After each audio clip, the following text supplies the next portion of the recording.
isa lang ang iniisip ko, that people are safe.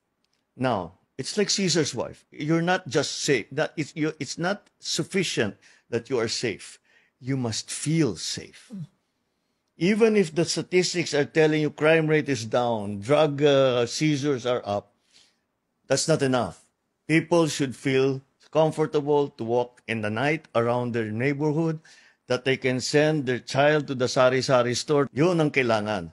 Kaya ginawa namin, and I saw si Nick Torre is effective at that. And so that's why we, in the end, we chose him for PNP chief. As a matter of fact, very soon after he assumed the position of chief PNP, we instigated already this new program of cops on the beat.